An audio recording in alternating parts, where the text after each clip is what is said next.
Hey guys, just to let you know that you can find our podcast on Podbean, Apple Podcast, Google Podcast, and we also upload every podcast on our YouTube channel, which is youtube.com/patchusin. Don't forget we're on Instagram at patchusinofficial. We're also on Twitter at patchusin, and our Facebook page is facebook.com/patchusinofficial. You can also visit our website www.patchusin.com, and finally, if you want to email us any questions or comments, it's patchusinofficial@gmail.com. That's patchusinofficial@gmail.com. Hello and welcome to the Patches In podcast, episode 20. My name is Dom and I'm here with Hamish. Hi everyone. And I'm here with Hugh. Hey. Ross couldn't make it this week, got other commitments at the moment, but he'll try to get in as soon as he can, hopefully in the next podcast or so. Guys, how have we all been doing? Yeah, this is a quick turnaround this week. Yeah, it's got like another one out. Weekly? Yeah, I know, it's podcast. It's not like us, you know. It's usually bi-weekly, or then it's weekly, and then it's tri-weekly, or one a month. Like, it depends on how we're feeling. If we had any subscribers, they would need to set up like notifications for like, I wonder when they will actually post, because it's not like they can check every week and see an episode. But this is the thing, like, see, when I look at the stats of the downloads, we do have listeners that listen to every single one. Yeah. Thank you very much. Yeah, that's good. Yeah, it's us. No, like, but they're from other countries. Yeah. Like, there's a few Americans that listen. There's a Portuguese person, I think, that listens. A French person. I have no idea how they're understanding. Maybe they're using us as a way to understand Scottish accents. Yeah. Oh, maybe. Yeah. I was talking to one of the lassies in my work. She's Polish, and she was talking about when she first came over to Scotland and how hard it was and stuff like that to understand the accent. And yeah. She used to watch like YouTube videos to try and practice and learn and stuff like that. And I was saying to her, like, see the video that I put up. I put on the subtitles, just the automatically generated subtitles, just to see what it say. Totally wrong. It cannot quite understand a Scottish accent yet. Because I always heard, like, see when Johnny Depp was doing the Mad Hatter role, he watched a lot of Rab C. Nesbitt. Oh, no. Right. To get the Scottish accent, and see when you rewatch that clip, see when you rewatch like he's acting in it, you're like, you can see the Rab C sort of influence from it. I've never watched that. Alice in Wonderland, is it? Yeah, it's alright. Is he Scottish? Is the Mad Hatter Scottish? No, he's got like different sort of personas, and when he gets angry, it comes out Scottish. And you're like, hold on, that's what stereotypical. We're always kind of stereotyped to that angry drunk Scotsman, aren't we? Do you know what I don't get? The Scotsman being a miser. Like yeah, kind of. I don't know if that fits us anymore. Supposedly the Hungarians are all over it. They slag us the most for being misers. It's just strange, because we slag them for being hungry all the time. See, if someone said to me, make up an insult against the Hungarians, I don't think I'd know enough about that country to make something funny. Yeah. Like, yeah, the Hungarians, they're in Central Europe. I don't think look at them. I mean, it doesn't really have to be true, though, does it? Like, nah. I don't think the Scottish thing's true. I think, in fact, Scottish people, I think, are very, very generous, like, even with their money and stuff like that. So I don't get the whole frugal penny pincher type thing. I'm looking at them. Yeah, I'm good with money. My own money. Good at spending money. Laying it out on the mattress, rolling around in it, Yeah. So, back's hurting, guys. I don't understand. You're meant to get notes, mate, not coins. That's fine. I spent more money on 3DO games this week. Oh, is that how Theme Park and Shockwave starting out this week? Then, yeah, like mate, theme no one else awesome, cares. Man. Like, when I buy rubbish, no one else wants to play 3DO games. 3DO, yeah, except me. So what was it that you got them? I said Theme Park and Shockwave. Which ones? That's enough for you. But it's an interesting old console. Dom, you can just edit and loop that him saying it again and again. I might do that now. I said Theme Park and Shockwave. I said Theme Park and Shockwave. I said Theme Park and Shockwave. That's kind of the only thing I've been doing lately, is buying stuff. I haven't really... Retail therapy, mate. Yeah, but that's always good. You've not been feeling well anyway, so... Yeah, I wasn't well for a week, so I played a lot of just one game over and over to try and get it completed. Sore vagina, was it? No, it wasn't. No, your vagina's alright, is it? Yeah, it's fine. Okay. It's tight. Tight as a Scotsman. So mature, guys. So what else have you been up to this week, man? This week? I went to the cinema once. And then the cinema had terrible times. I was going to see like the Oscar nominated films like 1917 and Jojo Rabbit, but like Jojo Rabbit's kind of out the cinema now. Yeah, I've seen that. Yeah. I missed it, and 1917 was on at like 11:30 at night, so I had to wait 3 hours to see it. I was like, nah, I don't think it'll be that good. So I probably will just see them on stream or legal downloads. It's completely legally purchased them. Yes. Aim for that as well. Hamish, what about yourself, man? What have you been up to this week? Not much at all, man. Usual kind of work stuff. Went to the cinema as well. Been trying to be kind of good. Like, I was out with a couple of friends. Explain good. Well, I was out with a couple of friends the other night, and we stopped drinking at 1:30. I've never done that in my life. In the afternoon? No, at night. Like, Alright.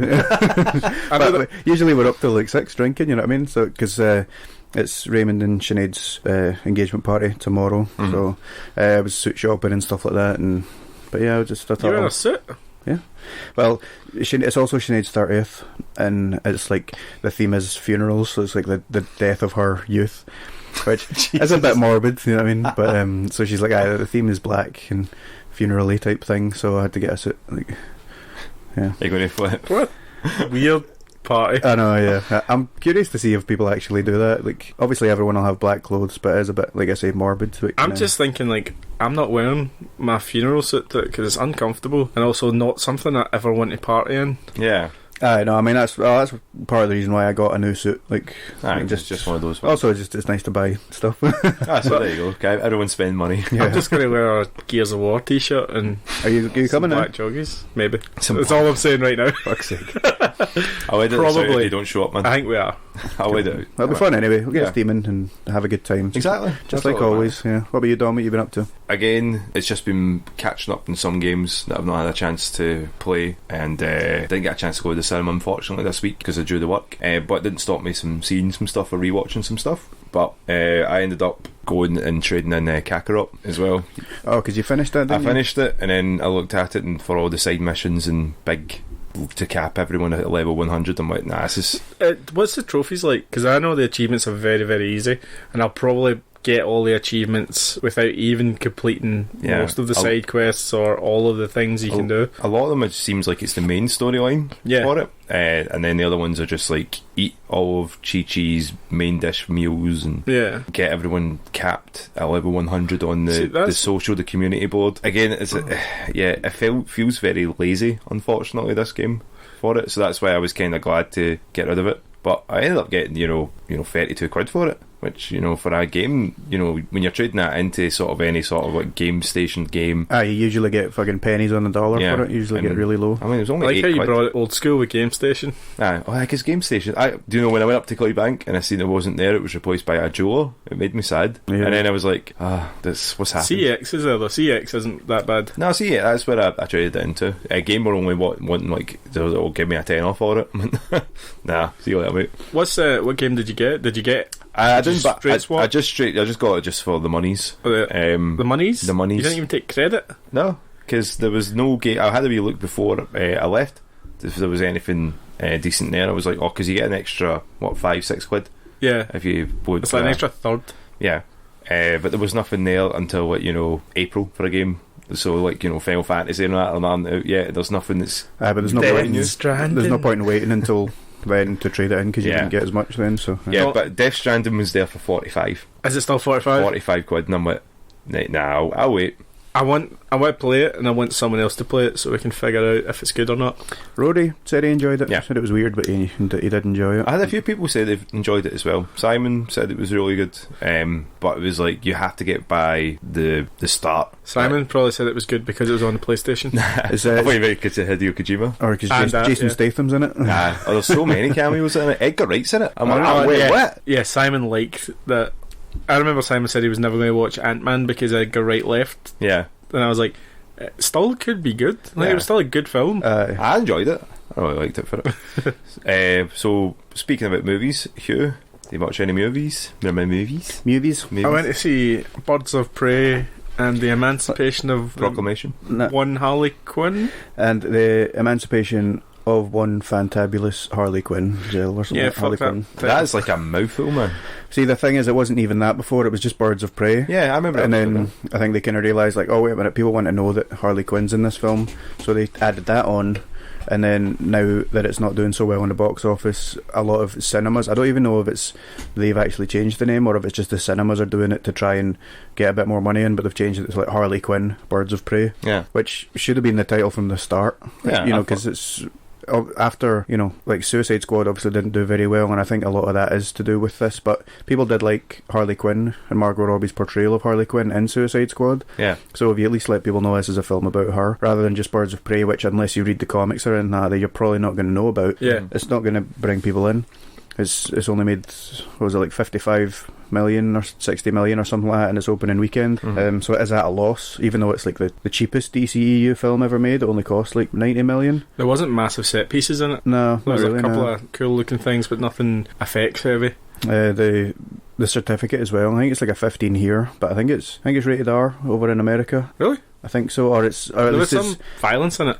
Aye, a lot of people are saying unnecessary violence, but I think it worked fine. Like, but they were saying if they took that out, made it a lower rating, more, you know, younger people would have seen it and the numbers would have been better and stuff like that. But yeah, so it's at the moment it's grossed 81 million worldwide, and it cost 84.5 million to make. They need to make at least double the production costs for it to be a success because of advertising costs.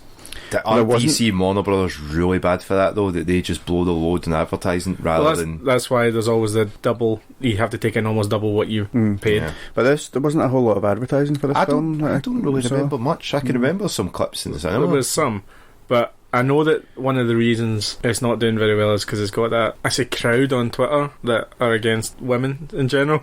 Oh, you mean the Joker crowd? Aye, you would call them. I mean, like, there's no other like sort of way. I don't want to talk about it too much, but like, there's a lot of like negativity around like the film because it's pro-women, feminist or whatever, but because it's like about female.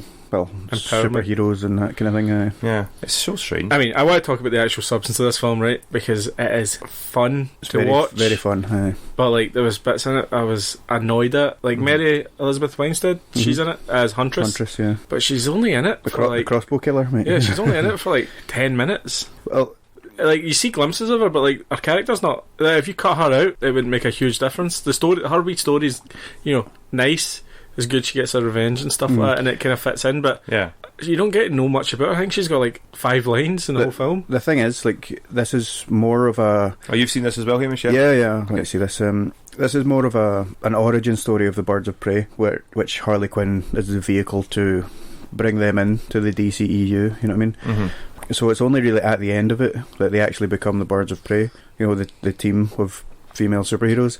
So, I mean, I wasn't really expecting to see a whole lot of them, like, or at least not of them as the Birds of Prey. Obviously, like Cassandra Cain, and so you do see more of her because she's along for the story with Harley Quinn. But it should have just been a Harley Quinn film that introduced the Birds of Prey. You know what I mean? Yeah. But it was very much gave me the feeling of Deadpool because Harley breaks the fourth wall. Like, there's even a bit where she looks at the camera and she, you know, she's narrating the story and stuff like that, much like in Deadpool, you know, and the same kind of humour as well. They're definitely going for that. They're trying to basically theme. Make this their kind of Deadpool. I think it works quite well. Ewan McGregor. Yeah, I was about to say, how was he in that? Fucking brilliant. Yeah. Distracting. Really his American accent is super distracting though. Really? Yeah, it is, and it might not even be a bad American accent, but it's because Ewan McGregor's doing an American accent. I can never get used to it. Yeah, it's like David Tennant when he does that as well. It's very strange to see him in Jessica Jones. Yeah, when you hear him doing like his American accent. Yeah, it doesn't sound right. It does definitely sound like someone doing an American accent. He's English, isn't it?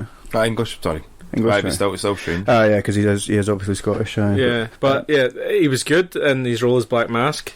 He played a really good spoiled brat. That's pretty much what he was playing. He was excellent, and the guy that played Zaz as well. He was pretty funny. He didn't get a lot of time. I didn't think he was that great, to be honest. I think his role scars wasn't. No, just his acting. It felt a bit forced to me, like really? A bit kind of wooden. Yeah, like he was in love with him, wasn't he?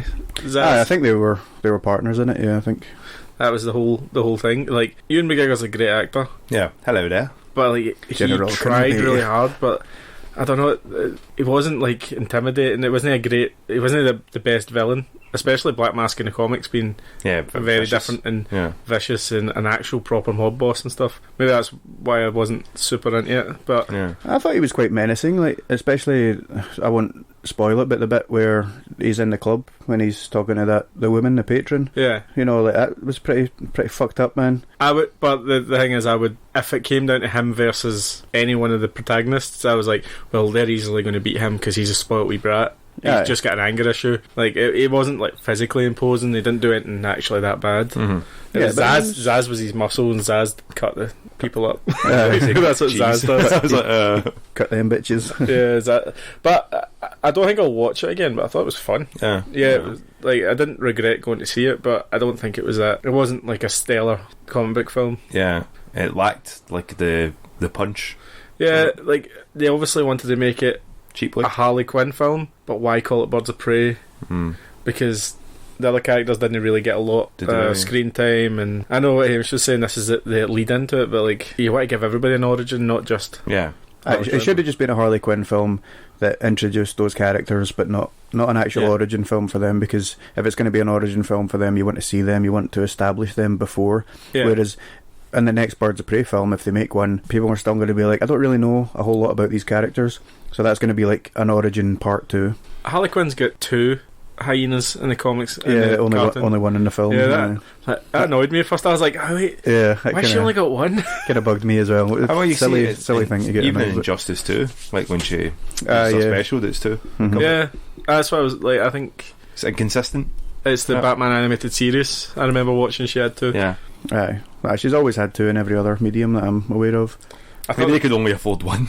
It might have been expensive because it was all CG. I mean, there wasn't really much need for 2, to be honest. Like, the hyena wasn't even really in it that much. It was just one of them details. Just because she has, that the Harley Quinn character has hyenas, they just thought, we'll put it in. Yeah. So even the good hyenas from I thought the cop character was annoying.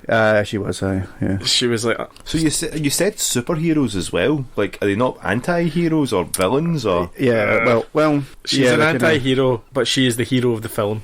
Oh, right, okay. So like, she beats up police officers and she murders people. Like, they didn't shy away from the fact that she is a villain, but she's the hero of this story. Ah, right, okay. Like, she does bad things for her own reasons. She's like a... It's not like she's doing it for any kind of good purpose. It's selfishness, you know what I mean? It's her own best interest. And then there is a wee bit where she kind of warms up, and she's not so bad, but then she goes bad again, and it is kind of murky. Treading the line. Between good and bad. I really like the fact that the Joker wasn't in this film whatsoever, but they gave him his reverence. Like, everyone was like, at the start, like, it's not a shocker, Harley and Joker break up, and that starts off the film. No one knows that at first. She can basically she can do whatever she wants. Like, she can steal people's drinks and kick fuck out of people basically, and no one will touch her because she's the Joker's girlfriend, you know what I mean? But then obviously they find out these aren't actually together anymore, and that's when people start going after her. But everyone's like, tell the Joker, like, I'm asking for him and stuff like that, and you're like, God, is he that scary? Then he must be. Well, it depends. Do they show any sort of... They didn't show the Joker, right? They didn't show who was the Joker. They didn't show it was Jared Leto, because I think they're still trying to get Joaquin Phoenix to continue as the Joker, and I think it's pretty shitty on Jared Leto, but... he's alright. He's doing an R movie now. What movie is he in now? He's doing another comic book film, isn't he? He's doing the vampire sort of... Morbius. Morbius, yeah. I felt bad for him, because I actually didn't really hate his Joker. Bad. Like, he just didn't do anything. Well, I think we've said this before, where he didn't get enough. Do anything. Yeah. And also, I think I said last time as well, like, just following Heath Ledger. Everyone's like, that's not what I want. That's, I don't like this version. And it just is shitty. Shitty time. That's the Joker that he happened to fall into. Portray. But as well. But then, like, Joker is an Oscar-winning movie, so... Yep, I was actually going to bring it up last time because I know Hugh doesn't like a film, and I was bad like, films win Oscars all the time. Like what? Suicide La La Land. Have you seen La La Land? Yes, it's bad. Is it? I've not seen it. I've seen it. It's just Hollywood's like a lot its own farts. Really, I don't put much stock into things like the Oscars and that. I do want to see Parasite though, because that did pretty well there. It's kind of swept the Oscars, didn't it? Yeah. But I've seen people having meltdowns over it because it won Best Foreign Film and Best Film. It says you can't win 2 Oscars, you're not allowed to do it, and it's like, well, hold on, you can have any, like, foreign films win that, or animated films as well, because Up was up for 2, like, it won Best Animated and it was up for Best Movie, and like that hadn't been heard of, like, but I don't think ever. I think Beauty and the Beast maybe have been there, or Lion King. The Oscars are losing they've pretty much lost their influence. I think they had after the whole Kevin Hart thing. It's not even the Kevin Hart thing, it's the fact that they don't watch everything. obviously they can't. It's impossible to watch everything. See, like Best Animated, right? I watched a long like video essay on the fact that like Disney wins Best Oscar, Best Animated a lot, but they're not even the Best Animated Film of the Year most of the time. Yeah. It's just because that's what they saw. Yeah. But so, then, there's also lobbying. So, like, studios will go to, like, Academy members and be like, oh, here's the film, you'll like it. Like, and they also write, there's also the Oscar film, isn't there? Like, people write a film for an Oscar. Oscar bait films. I remember, what was it again? I can't remember what it was, but basically there was a studio that I don't think it was even the Oscars, I think it was the Emmys, but they refused to consider something because of the length of it. Like when the studio submitted it, it was they gave like a full, I think it was like Game of Thrones, one of the big fight scenes, and it was like 30 minutes long fight scene or something like that.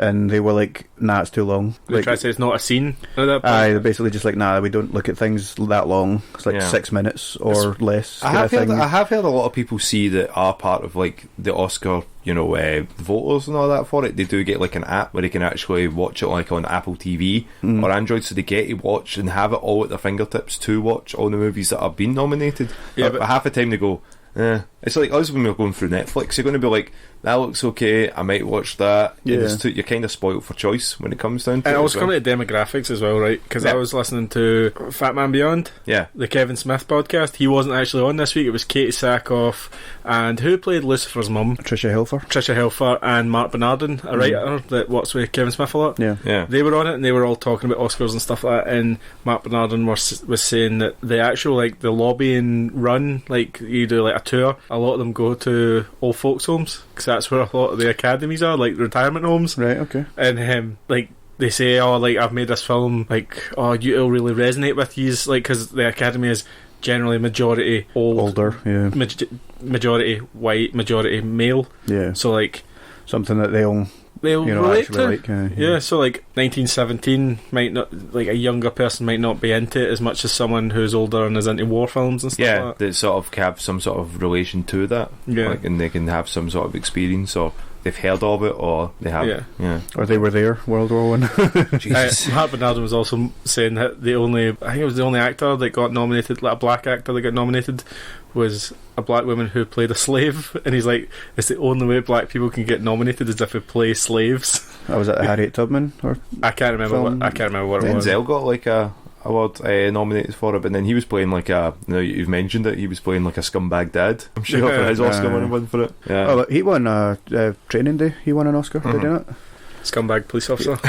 Aye, but what a performance! What a fucking movie! That's like one of my favourite movies of all time. Yeah, it's a good film. What TV show came out of Training Day? Training Day. Was there a TV show? I thought there was another one. There's one like The Wire was like a big sort of, people were saying like The Wire and Training Day. I don't know. There is a Training Day TV show. I don't know if it's still going, but they basically made one that was it was called Training Day and stuff like that. I never watched it. Was that when Amazon was going through that period of like creating TV shows from popular films, like Lethal Weapon and stuff like that? Taken. There's loads of them, man. If there was a film that didn't need a TV show, it was Taken. There was another controversy with that. There was Oscars. There was no female directors nominated for Best Director, but then you look at the movies that were out. Like, I mean, just because there's no female one doesn't mean they're never going to have a chance to do it. They just have to have movies that people can relate to, or movies that are good enough to get onto the Oscars. And you can say like it's not fair for it, but then if you got nominated and didn't win, people would still be pissed in the morning. No, I think what people are saying is things like that. That's what people are saying. They don't see the films that have women directors and stuff like that. They only really see the films that have the directors they know. There's a very narrow view the Academy's got. But that's Hollywood, isn't it? So like for women or other minorities or whatever to break into it, they have to try and force them to see everything. And it's just not happening. It's hard. And I don't get why people put so much stock into award shows. I mean, like, it's more for like so they can advertise in the future, like Oscar winner such and such is in this movie. You've even seen that on Netflix now. Where they said Academy Award winner, BAFTA winner, they have that now advertised on the Netflix movies for it as well. It's really interesting. That one with she's been in all the Avengers movies, Black Widow. Scarlett Johansson, Marriage Story. Yeah, Marriage Story. That's got that up on Netflix at the moment. Adam Driver, Mr. Ben Kenobi. Not Ben Kenobi, Ben Skywalker. Ben Nipples. I went down a rabbit hole on Twitter with Adam Driver. The Raylo thing. Yeah. I think I looked at one page that had that on it, and then my trending page just had like a big Raylo bit, and like it was people just weirding up about like photoshopping pictures and stuff like that, and like, drawing comics and stuff like that. I did the same. There's a fucking subreddit on it, and on another Reddit post I was reading, people were talking about it, and I was like, let's just have a look. You know what I mean? Fucking ridiculous, man. Like that romance doesn't really make sense. Like there was no romance between them in the first film, no romance between them in the second film. The only reason they shoved the romance at the end of the last one is because it was something to do. It was something to write. I think after we watched it, I remember asking you, like, what did you think about the kiss? Was it necessary? Because I really didn't think it was. No. Yeah. It's just like you could just have They could have just had two people with a connection. They don't have to be in love. Yeah, that's true. And they showed like Finn and Rey were more together than Rey and Ben Kenobi. That was also they refused to call him Kylo Ren. Yeah, he's not Kylo anymore. He's not Kylo. Fuck's sake, we've known him as Kylo for 2.5 films. Like, stop changing it. So with the other movies, have you watched anything else, Hamish, when it came to other movies? Movies? No, I don't think so. I talked about Jojo Rabbit last time, didn't I? No, nothing for that. That's about it. Yeah. So I was just sort of going through Netflix, and it's been a while since I've been on Netflix to watch a movie. For it's generally TV shows, like I was saying, like BoJack for the last time. Yeah. And came up on recommended Lemmy's movie. Came up. All right. Lemmy from Motorhead. Lemmy from Motorhead. It's the documentary. Or Lemmy from... What other Lemmy do you know, mate? Or Lenny from The Simpsons. Not Lenny. Lenny, and Lemmy. God damn, that's hard to say. Yeah. In respect of Lemmy, I'm going to spark a wee can. Yeah, he'd appreciate that. Yeah. That's the way he would have wanted. He would have wanted a spark and open a bottle of Jack Daniels probably, but this'll have to do. When it first came out, I watched it because I really liked his autobiography, White Line Fever, which is really good. It goes in about his whole story of like him. You've probably heard all the stories like roadieing for Jimi Hendrix. Used to be a big Bob Holly fan. The wrestler? No, the singer.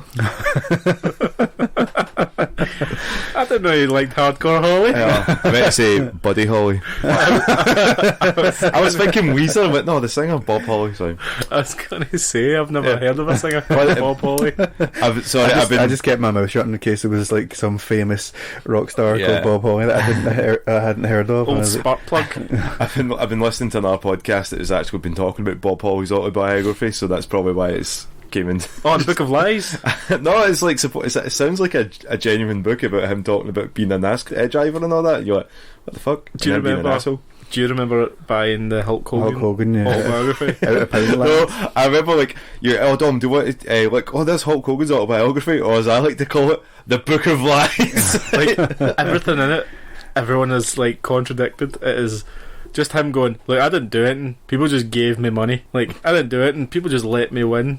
Yeah, I had nothing to do with this, but I got everyone fired. Like, it wasn't me. But I really liked his autobiography where it went up to about 2000, I think it was. Hulk or Bob Holly? Lemmy. Oh, Lemmy. I'm so confused. Did the roadie with Hendrix, played in a lot of other bands, and that then started Motorhead, where you had like interviews with like a lot of artists that say that, you know, it was Motorhead was the first heavy metal band. Even Ozzy came out going, I think it predates Black Sabbath, like completely. Was that yesterday? Well, it won't be yesterday when people listen to this, but 13th of February is that not Black Sabbath? A 50 year. Yeah, 50 year, man. 50 years? 50 years. This is since their album that released, Black Sabbath, by Black Sabbath. Yeah. Featuring the song Black Sabbath. Crazy. And Iron Man. Yeah. No, Iron Man was in the next one, I think. Yeah. No, wait, was it? I don't know. Paranoid or something? Paranoid, yeah. I can't remember when. I haven't listened to Black Sabbath except Iron Man because of Iron Man. It's AC/DC is his theme, mate. Well, not the first one. It was awesome just sort of watching the documentary of like basically what he would be before shows. Drunk. Like sitting with a buggy backstage, like a slot machine. He just does that. He says like the one-armed bandit, as they say, like in the States. I'm sure you told us about this before. Did he not have one? And he always had one backstage, or he had one, like he had an arcade of them or something like that. He just sat them so much. Bottle of Jack Daniels and just sit him down like his own puggy. Yep, it's just like he put his own money in it. Yeah, like and just played his own. He's one-armed bandit usually that does that. It's crazy. Oh, so it was like a crank slot machine. Yeah, it has that like one of the bars through in the Vegas Strip. Like, so he lived in Vegas. Did he? Which weird. was crazy. Like, I'd never think that either, but when you go into his house, you can see he's just like a hoarder of just hundreds of memorabilia, especially like war memorabilia from both sides for the Allied forces. Not a lot of like Nazi sort of things, but there's just like some stuff. It's just interesting to have. Yeah. He's not like a full-blown Nazi supporter. He wasn't. Like, no, it's never like for that. But he would always be talking about like all the drugs. He's like, every single drug I did. He's like, I'm a speed demon. You know, that's like, that's what I was always skinny because I was always on coke and I was always drinking. People would go and saying like, he must be indestructible because like I've never seen him falling about drunk, incapacitated. But yet, like, one of the artists is just like was in. I think he was playing with I think it was Black Label Society, Zakk Wylde's band, and he says like, we're just went backstage. I was like, oh, there's Lemmy, which is for that. He's like, all right, boys. So he's like, yeah, cracked open a Jack Daniels bottle, and so he was like, oh, I'm going to be drinking with Lemmy. So he takes a drink, passes it to Zach. And then when he turns around to see what Lemmy's doing, Lemmy's cracking open another bottle, handing it to him, cracking up a third bottle. And he's like, no, I'm not doing this. So it'd be like stuff like that. You always hear these stories from it. Dave Grohl being in it, saying like, like fuck Keith Richards and all these like people that are Rolling Stones or The Who that, they sort of rest on their back catalogue and don't want to progress. He says, you know what Lemmy's doing right now? He's in a studio, doing a new album right now, getting ready to go back on tour. Cuts to like Lemmy in the studio, just sitting, just like writing lyrics on a A4 bit of paper, just like, I think this is going to be good, and releases all these tracks. And nice. Ozzy talks about like his most famous track that he says like he wish he wrote, he never did, which was My Mom Coming Home, which is a big one for Ozzy. And he says like, there's moments in your life where you go, that song speaks to me in so many levels. That didn't come from me, that came from Lemmy. You look a guy that no one thought would have any sort of experience and that sort of loss, and then he tells you like what the song was based on, and it's like a heartbreaking story like about all the drugs that he ever did. He's like acid, coke, speedball, like, his stamina must be amazing because like rock stars usually like peak, and then like fuck up and die. It took him a while. Lemmy lasted until he's 74. He died the day before his birthday. I'm sure. That's good going, man. Yeah, for a man that's took that much punishment through his whole life with drugs and alcohol. People that are devout healthy people die a lot younger. Sorry, what were you saying there before Hugh rudely interrupted? So he was Ozzy just was like, he says, that's something that him and Sharon were going through. He says we've always had our ups and downs. He says, but I could never think lyrically, or I could never write down those feelings. He says, but then Lemmy could just come out with something like that, and he says he doesn't get enough respect for it. He says people just remember him for doing the Ace of Spades, and that's it. I think they're a one-hit wonder band, and then and they're in the Guinness Book of World Records for being like the loudest band ever. The loudest band ever. You'll even see like when they're playing, like guys look like got the decibel counter, and you see them just like hitting the bass riff, and it's just jumping out. When my mum and dad were in university, my dad bought the record. I can't remember which one it was, but it was Motorhead record, and it was my mum's friend's room who we went to, and she'd just bought this new massive speaker system, and it was like, it would have been like 400 quid then, you know what I mean? That was like 70s or however old they are. But first thing, like, it had never been played before. First thing Dad put on Motorhead, poof, broke the whole thing because he turned the volume way up. The whole thing just fucking broke. Hey man, you play it loud, man. Play it loud for it. I love it, the rich man. But there was another story there. It was that's wrestling related, because Big Paul Levesque's in it, talking about big trips. Sitting there, he's talking about like what happened with his quads. And he says like, I was talking to Lemmy, and it's like so strange hearing like someone, my favourite band when I was growing up, like for music, for metal, was Metallica, and to see all of them go, oh my god, it's Lemmy, and they're like basically fanboying out, and then to go to do like their video bits, like, oh man, see when he came out with that riff, and you're like, god man, it's so strange seeing your heroes going with their hero, and he's so just like, yeah, cool man, like that. And then you think of like, he's back like after gigs signing stuff and all that, like he would stand for hours like just signing and talking to people, and you're like, they wouldn't do that, but yet Lemmy would always Lemmy stayed cool. Metallica got corporate. But it's so strange. Like, you would think that they would be like, "Oh man, he's so good," but did you just want to use it for that? Like, you were wanting to, it's a cool factor rather than, you know. But he even said that he's like, Lemmy's just always cool, no matter what you look at. He says there's a picture. Cool, There's a picture that Scott Ian always says. It's like from Anthrax. It's like, yeah, well, I remember the first time I met Lemmy that he came out, and we were recording one of our albums, and there was Lemmy just standing there, and there's a picture of it that they show. Just him with like a denim vest, like a wife beater on, like a white vest, and denim shorts, but not like shorts down to your knees, like Y-front shorts. And he's like, dude, why are you wearing something like that? He's like, well, it's shorts and it's hot out here. I mean, they've got to be short, right? It's just like, it's fucking Lemmy just doing that. But big Triple H was saying, like, he says that was when I cut myself, Lemmy was like, what did you think? Did you ever think you would ever come back from something like that? And he's like, nah, I would never thought something. I never thought I would come back from anything like that. He says, like, have you ever felt like that, Lemmy? He's like, well, he says, no. He says, like, all my friends are dead. Basically, he says there's like they've OD'd or they've all died from alcohol poisoning and that. And he says this one line that he said he would never ever forget that Lemmy said is, what's left for you to do, Lemmy? He's like, you might have to find peace somehow. And he just turns around and says to him, I'm too old to find God now.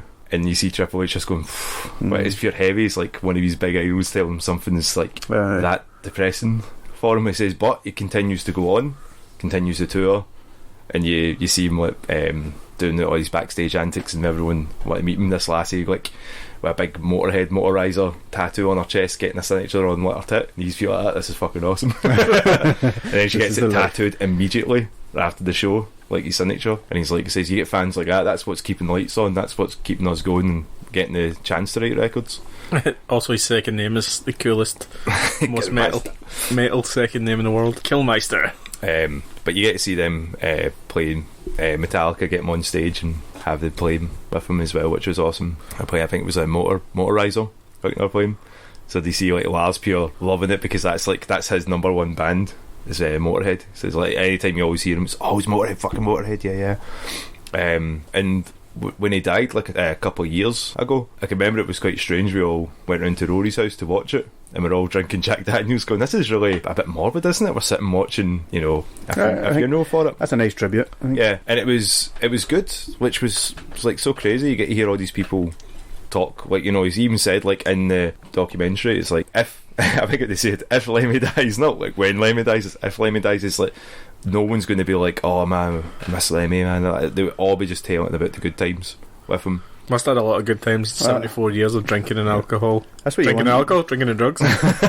Drinking the drugs. Sort of the same thing. Yeah. And then he says, like, what would be, if you could end your like life like a movie, what would it be like? And he's just sitting there, he has a wee second to think, and he goes, I'd be at the top of a mountain and lightning would strike, and all would be left would be a tablet saying, fooled you again. I'm like, fuck yeah. Think about it, watch it quickly. I would say it's worth a watch, man, because you see him like he talks about the drugs and that. This the heroin's the only drug that he would not want anyone to go through, because that's basically what killed the love of his life, he said. Oh, right, okay. And it's like that he says he's seen it deteriorate, this lassie, that he says like there was no other woman. He says like now, he said I always talked about it, he says, but now I'm like, you know, that was 30, 40 years ago. I still remember it. It says, but it doesn't hurt as much because he's got kids now. Yeah.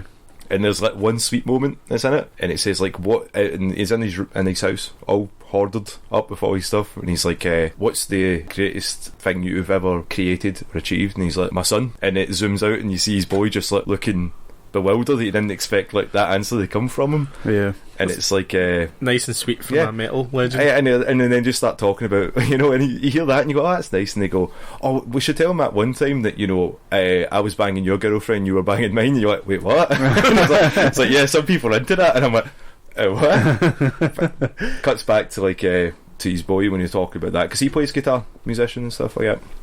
I feel like you would have to. Yeah. If your dad was like a fucking music legend, you're like, I need to pick up a guitar now and again. It met him like when he was 9 for it. His mum was, he says, like, I can always remember like pulling on like his jacket and going like, I think you're my dad. And he's like, yeah, alright. So was it like a groupie?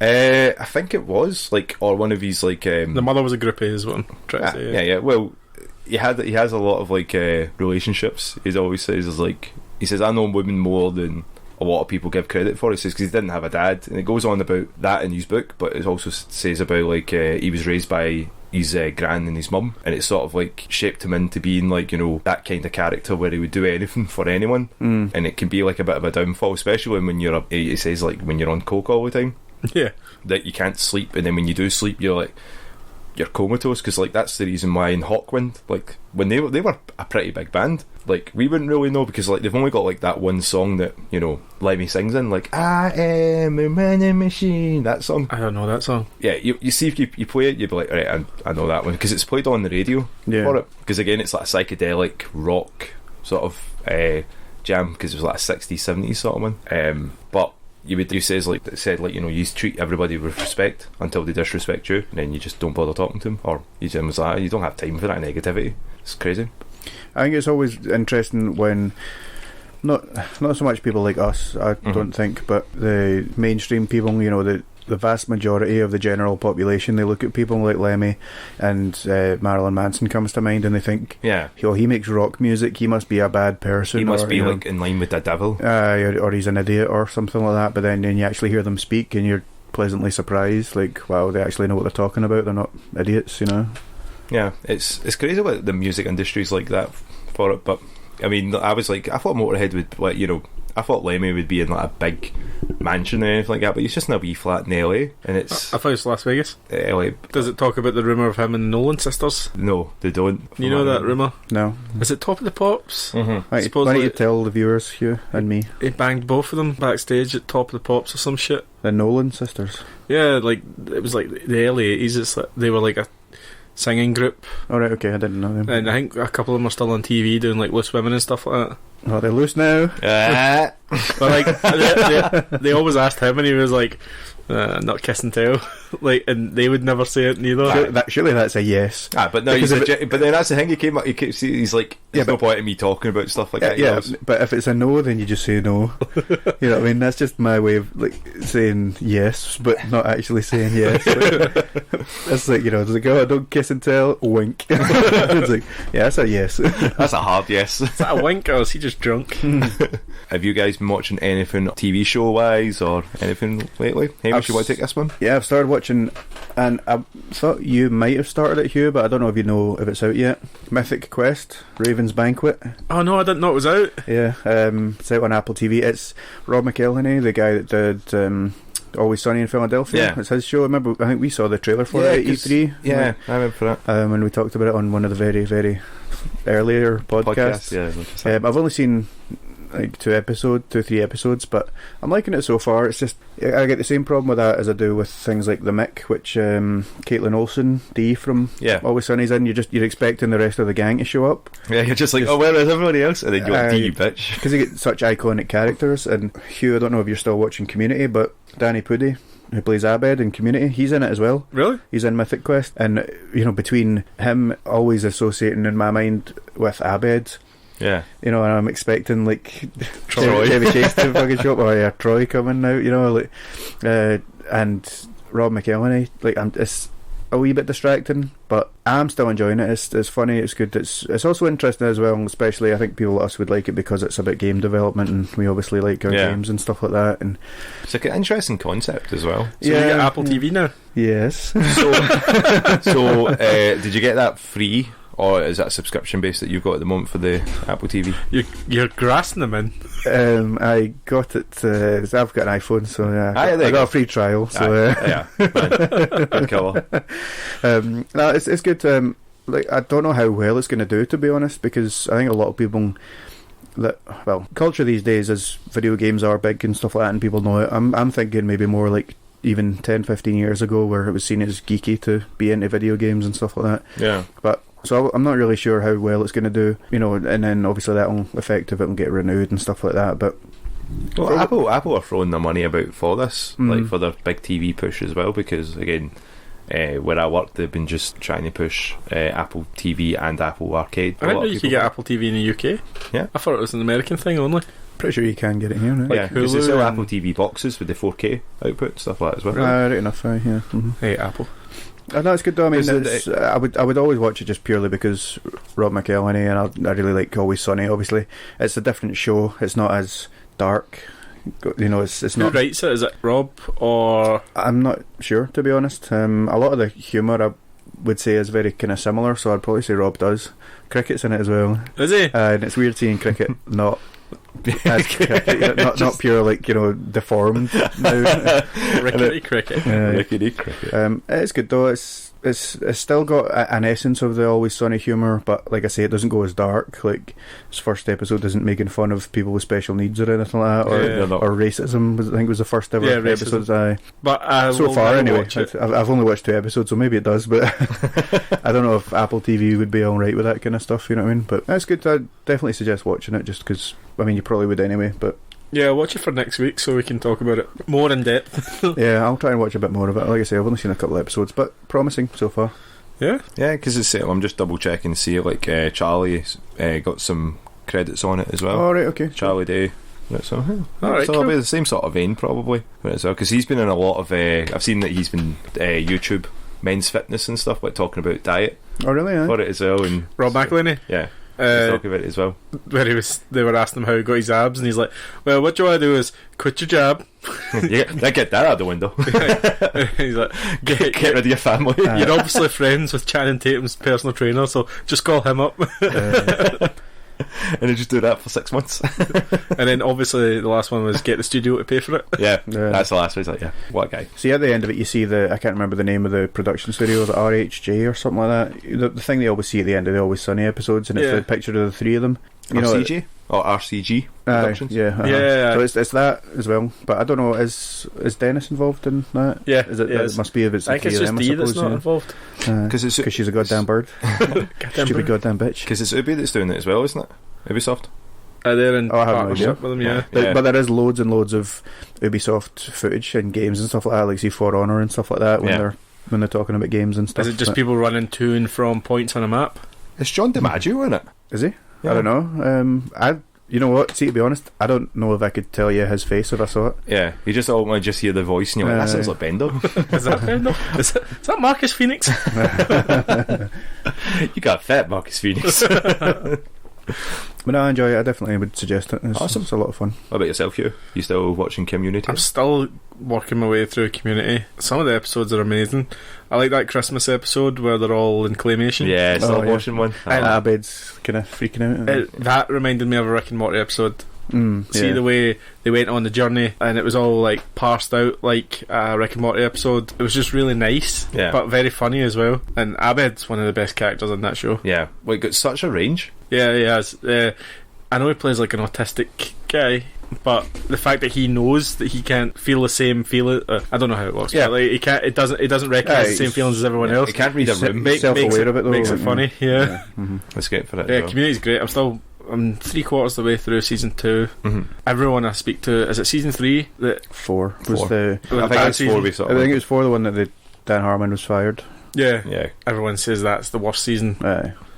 But when it comes to I don't think it's that bad, but you can see like it's obvious it's lost some steam. Yeah, so it's still watchable. By no means are you going to get to season 4 and be like, I'm not interested, like to the point where you would stop watching it. You know, like even depending on how kind of often you're watching it as well, you probably would struggle to even notice a large dip in quality. You know what I mean? It's just because I felt like Community all kind of blended together for me, you know, but not in a bad way. You just binged it. It all came together. See, one gripe that I do have with Community though, and I never remembered this until I was thinking about it the other day. They do that whole thing where it's like, someone's going to give a nice speech now, let's play some music in the background to tell the viewer how to feel. Yeah, they're really bad for it. See if you listen out for it, and it's always the same fucking tune as well. They've got like a wee tune, but they do it all the time, and I don't know. That just doesn't seem like Dan Harmon's kind of usual thing. Like he's not, generally speaking, very conventional with that kind of thing. Yeah, it's not like a South Park. I learned something today, which was like their big one they used to say. I learned something today. Like, God damn it! But then they realised that something had happened, and they sort of tried to stop doing that as much. Yeah, it does change a bit in the later on. Like even Abed doesn't become. He's not very Abed in the later seasons. Yeah, he sort of kind of watered down. Yeah, which is weird because usually shows go the other way. I think they call it like Flanderizing. Yeah, Big Bang Theory's got that. Friends, where they have like certain quirks. Yeah, and they turn them up to 11 because it's like, we just need to make this character more like that, but like Joey from Friends. Yeah. You can go through or Barney sitcoms. from How I Met Your Mother. Yeah, you go through sitcoms and you can go, right, that's the most popular character, right, what does he do that everyone likes? We'll turn that, we'll just keep writing for that. Yeah, same for it as well. Do you know what show didn't do that? Scrubs. Yeah, Scrubs was pretty consistent all the way through. The Todd got kind of weirder and weirder, like, but banana hammocks and that. None of the main characters really went. No, they were alright actually. I think it's because they grew as characters. Like, I think another thing as well was because it was based on their experience in medical school, wasn't it? And like the writers whose names I can't remember right now.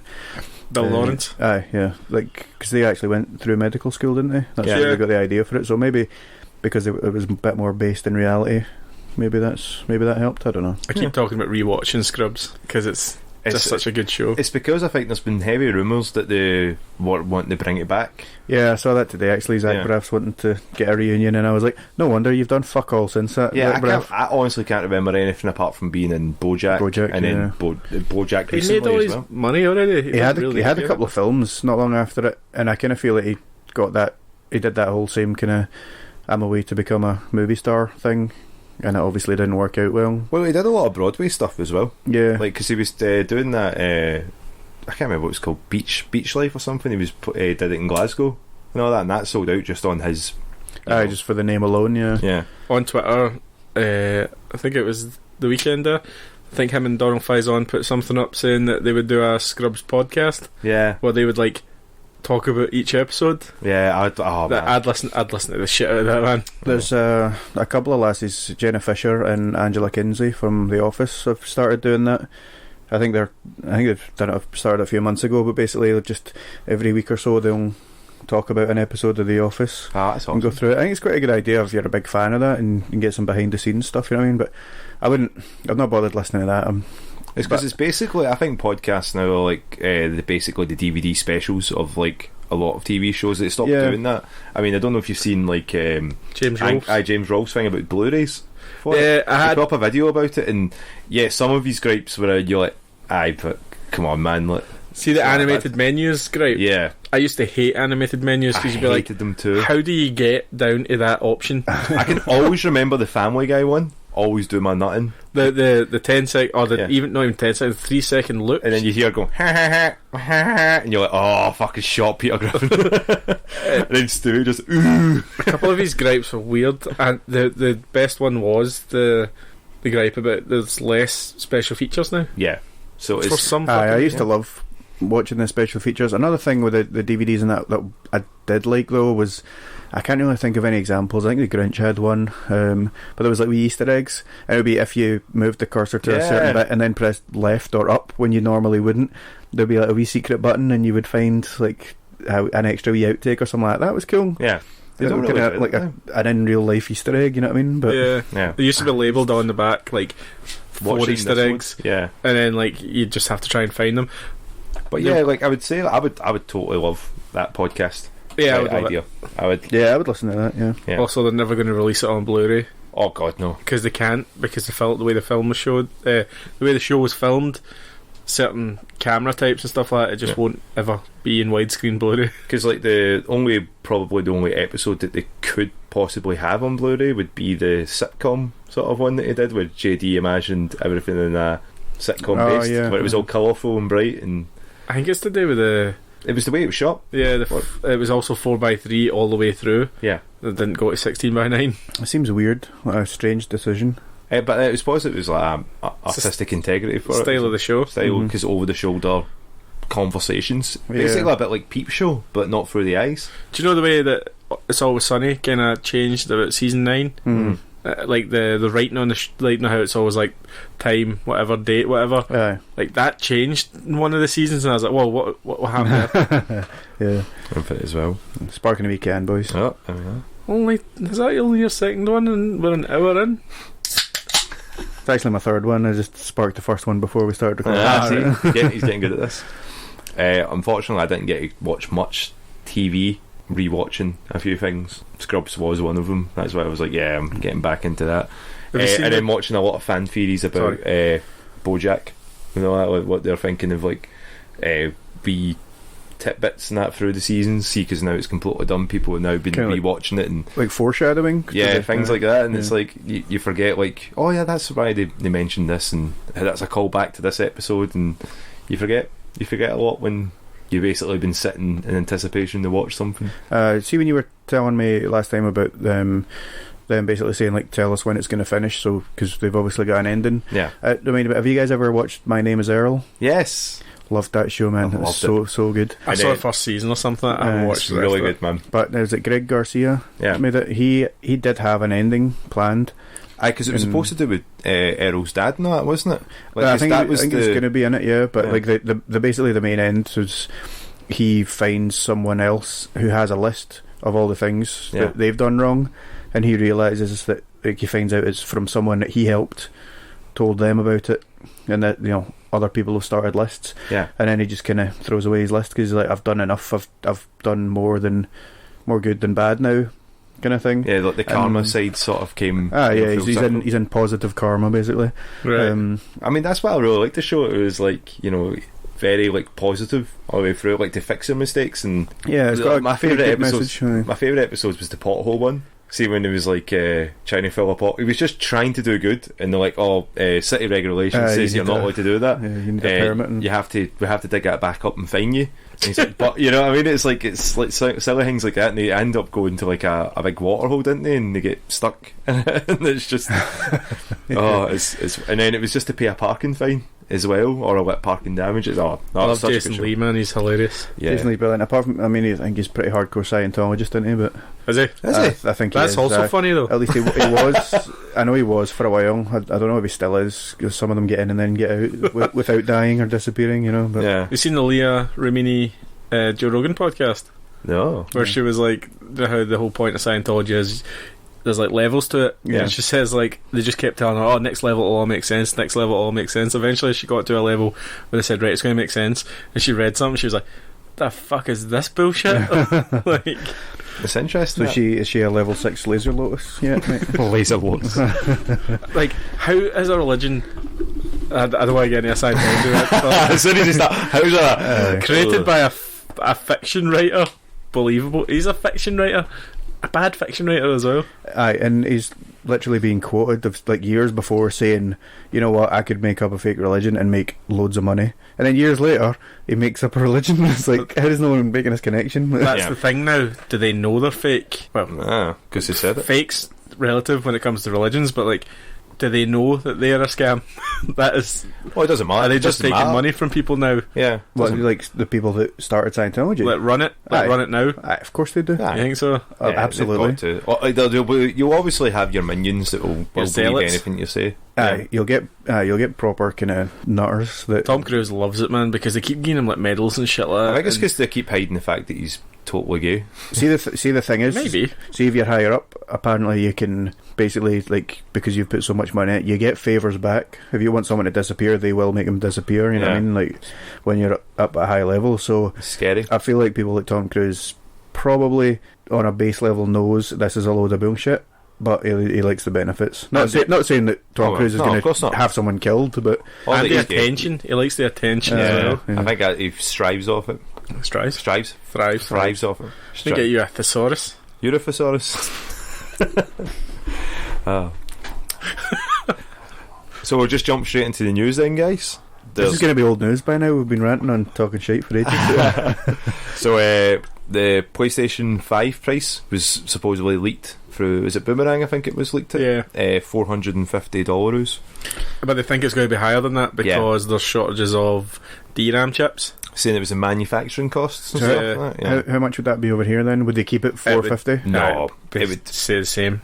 I would think it would go up to at least $550. Things UK. They're around the same. Like, if it's $450 in America, it's probably going to be around $450 here. Even though that would be like equivalent of $400, but I bet you will get fucking shafted. Yeah.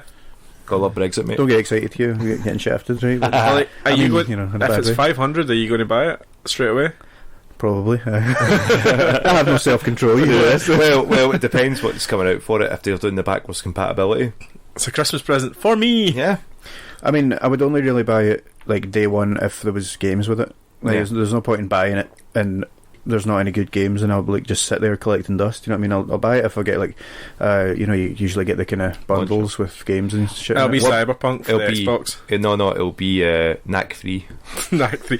Oh, for PS4, but the Xbox won't come. Remember, it won't come with any exclusives. I'm sorry. I see just the way that you've got the microphone like sideways across your face, and we've got these wee wire things to try and hold the microphone. You look like Bane from Dark Knight Rises. Like you've got the kind of stem of it going up the top, and then you've got like, I'm going to take a picture of that actually. I'm not going to even pretend to be Bane. You just cover your hands like that and you go, oh, it's the Batman. Oh, go on, give us a Bane impression. No. Oh, go on. I hate this. Every single podcast I have to give a bad impression. Give us a good impression, Hugh. No. We'll practice them when we're, not doing them then. Go on, we need the Bane. No. Because there's a lot of effort in the Bane one.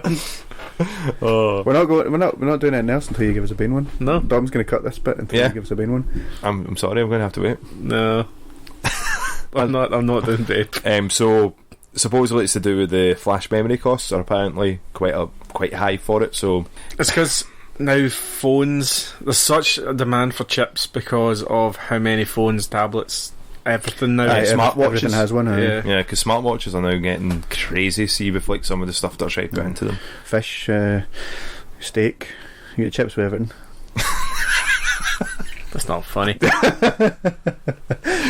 Salt, pepper, what I was saying is Xbox isn't coming out with exclusives anyway, so you're an Xbox guy, so you're going to have to pick a game that you might have already bought, or are they going to let you play your Xbox One games on it, but upgraded, or upscaled? Upscaled sounds weird because it's not going to be upscaled because they're going to be 4K anyway, probably. So they're going to be 60 frames. Another thing that I'm curious is, are they going to have, is like Game Pass going to be on it? Like, will they have stuff on that? They did mention that, see, when they were doing the Ultimate Game Pass. Like, it says that from the start though? Yeah, they said like it was going to be a launch thing. That's why I ended up taking it another year with it, with the bonus Ultimate Game Pass, because they said it was going to be carried on to the new system. Yeah. Or I think Halo was like one of the big ones they were launching with. Infinite. Halo Infinite. That's a terrible. I'm going to need to get a bigger desk. Got Xbox One X, and I got my PS4, and I got my laptop, and running out of space. I'm going to need to get a big long ass desk. Well, you don't need your Xbox One X when the Series X comes out. Well, it depends. Oh, and I suppose if it's all backwards compatible, yeah, that's true. Yeah, just put it at my door as a wee doorstop. It's heavy enough. Yeah, definitely. The Xbox One X is super heavy. Yeah. Yeah, I don't have one, thankfully, because like when I bought that the Xbox One S, I was like, yeah, I can't wait to play Scalebound on this, and they cancelled it. I was like, I'm never buying another Xbox console again. And then the Xbox One X came out, and I was like, nope, you're not getting me this time. And then the Series X, like, so other news as well, that Final Fantasy VII's Remake had the opening scene just released. Yeah, boy, and it looks and sounds great, and I can't wait. I honestly can't wait. I can't. I can absolutely wait. You talk about Final Fantasy too much in this fucking podcast. I don't think we talk about it enough. We're going to rename this the Patches in Final Fantasy Cast, featuring Hamish. Featuring Hamish liberating the slaves. Why do you always go back to that? Because you were so reluctant to do it. It looks great. It was nice to see like Tifa. Well, no, Tifa. It was nice to see like Aerith, like the opening scene with the live stream. For it as well. Cool, man. With the leaking for it, but yeah, running so smooth. And then even doing like the train bit where it was cutting between the train getting to the station and zooming into Midgar. The bottom, you're like, just seamless. When did they mention what the end of this part is going to be? Do you think it's going to be the end of Midgar? It's going to be where the pizza slice falls. Yeah, so it will be probably Midgar, because the last scene that they've got is like the bike, right? Okay, up at the top of the car, and you see them looking out. So you're like, if it's not there, I'm more than happy to go. Awesome, we maybe get up to. We might get up to the golden saucer if that's the case. Yeah, I think that might be a bit too far in the game for it because you. Oh, sorry, Hamish, you look bewildered there. You're like, what's going on? I cannot tell if you guys are just fucking with me. Like, golden saucers and pizza slices is dropping, and like, I'm just like, what? The way the city's built is in a circle. I think it's in a circle. I can't remember, but so I think it's and like a part of it falls, and it's like a big section of it. Avalanche, the terrorist group that you're part of, gets blamed for that instance, so you couldn't stay in Midgar, so you have to evacuate it. And you're part of a terrorist group. No, they say that you're a terrorist group because freedom fighters, mate. Yeah, freedom fighters. Oh, right, okay. So you're trying to stop like the Mako getting made, which is all to do with live stream. You're going too far. You're going too far. He's not going to get this. I'm barely interested in it. It's like the Earth talks to everybody, and then so they're hippies. Basically. Are you going to play it at all? No, probably not. I keep meaning to play 15, but 15's easy. Like I know, it's just the size of it that I'm just kind of like. I don't want to play a game that long. Yeah, you don't have to. I played everything in the game. I did every side missions. I hunted every beast. It's not even like I don't like large games. It's just finding the time to stick to one game that's that long. For if you want a coherent story, don't play Final Fantasy. I've heard stories kind of the weak point of it, but you're playing for the banter with the boy band. So that's a boy band. Scoliolis and Ignis. I've also heard that's kind of cringy as well, like written by a teenager. It's great, mate. I love it. You like this, Hamish, because it's about The Witcher. Can hell. The Witcher inspired card games. Witcher inspired card games coming to Android.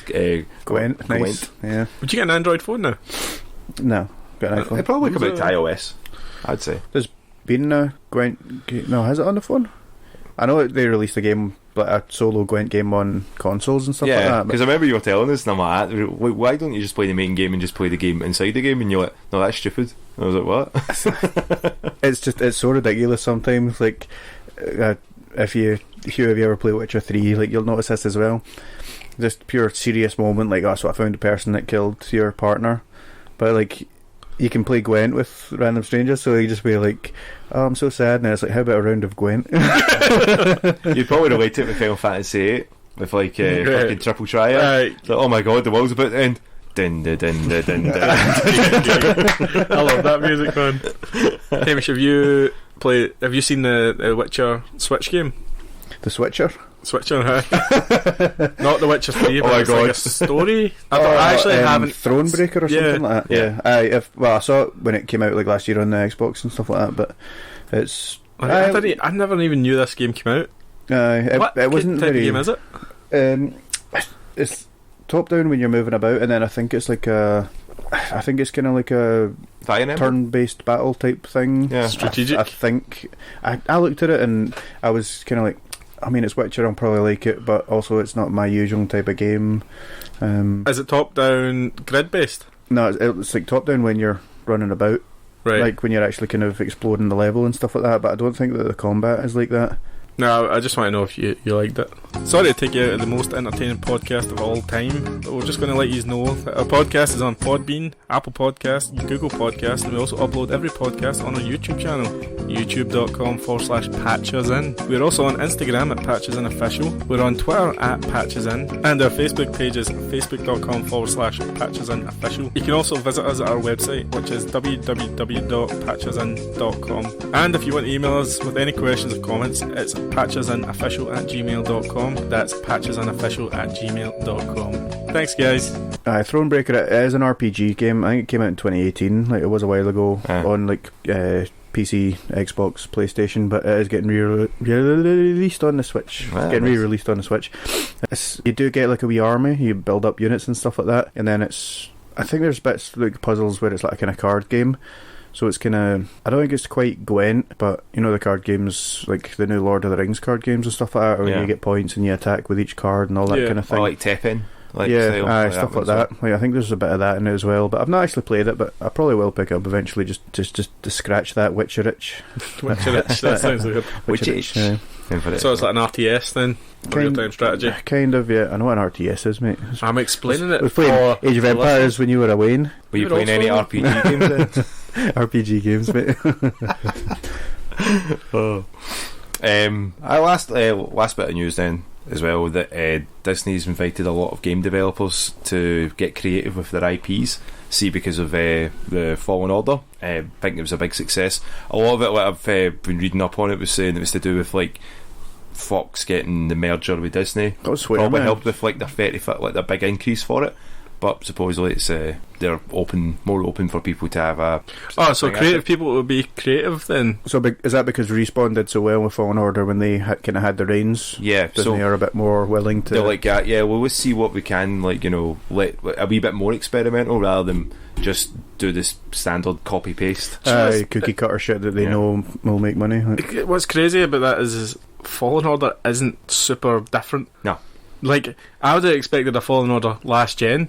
Like, it's not an experimental game, you know what I mean? Yeah. It follows a pretty standard adventure RPG style game, you know what I mean? Like, yeah, it was a lot of fun and it had a great story, and like I'm going to go back to it and try and get all the achievements. I've took a rest from it because I was getting annoyed with the levels because like there's a lot of need that goddamn fast travel, man. Like, I know. At least don't give us fast travel to certain points of the map. Just give us fast travel back to the ship. So a lot of the things that we're talking about as well is like working with like Oculus. So that's what they mean by like a bit more creative, like doing things that they've never really tried before. Like the last time they did anything on the VR was for Battlefront 2's got that VR mission. Yeah, it's just a one mission. Battlefront 1? I think it's Battlefront 1 because I remember I got it with the. Is it 1? I think I got it with my PS4 or Kev's PS4 when he got it, the Darth Vader edition. You know what pissed me off about that? Call of Duty Infinite Warfare released a free VR mission and it was really good. It was better. And then I went, alright, okay, I'll download the Battlefront one now. I was like, no, you need to buy the game too. You need the game. Like, it's a free mission, but you need to have the game to actually play it. I might just buy the game to have that mission. To be fair, you could get it for a few quid now. Yeah, the first one, you know what I mean? Because there was like no content in it. No, it's absolutely old, mate. Like, no one plays it as well. No one likes Battlefront. No one likes Battlefront. I'm sure they're still updating Battlefront 2. Battlefront 2 is still pretty popular because they had to change the whole game. They pretty much changed all of the progression system to get it away from the pay-to-win model. Yeah, I mean, like, it's very rare for a company to come back from something like that as well. I mean, give or take, look what's happening with Anthem now. Yeah, Anthem's, they're going to revamp it, come out with better stories supposedly, and the gameplay loop. Yeah, they're going to make that better. But I remember getting so excited for Anthem, man. Like, I was so looking forward to Anthem. I think we played the demo and we were like, oh, this is really cool. And like 4-player co-op as well. I was like, something we can all play, but we just never got into it. Like, I would still play through it. Like, probably the story, I wouldn't do that whole grind, that Destiny grind after it. You know what I mean? I think you should pick it up now. It's £5 now, right? So when they released a free update, like No Man's Sky, when that got shit on at release and wasn't very good, it went down to like a stupidly low price. £2-3 I remember when I was selling it. Yeah, and then when No Man's Sky, is it next? The big update, when that came out, it went back up to £20-25. Yeah. So like, if you're going to pick up Anthem, pick up now. Well, see, I remember Ross was saying that he was going to buy it because we do the game sharing thing, but even then, like, No Man's Sky Beyond, you get like 10 hours on the EA Access. I never even went through that. I played like 2 hours of it or something like that, and it was very boring. I mean, at least it was, yeah. It was go to point shoot. Like, the missions weren't varied. Because I remember Kev had it. Like, he bought it day one for it, and then when it released at midnight, he was like, "Oh, I can't wait to have something like this," because he's really into these sort of space exploration games. And then obviously nothing. It was just bare bones. Nothing happened. They kept logging them out and kept crashing. Yeah, that fucked with people. It kind of happened the same with Anthem. Anthem had that issue where people couldn't actually get into the game because the servers were always bust. I mean, even the beta had that. When we downloaded it, I got it for the Xbox. Turned on my Xbox for like the first time in forever. Yeah, it wouldn't load. Yeah. What I do find funny is when they were launching the blog part of it to say like what they were doing, that no one could actually access it because it just 404'd the site.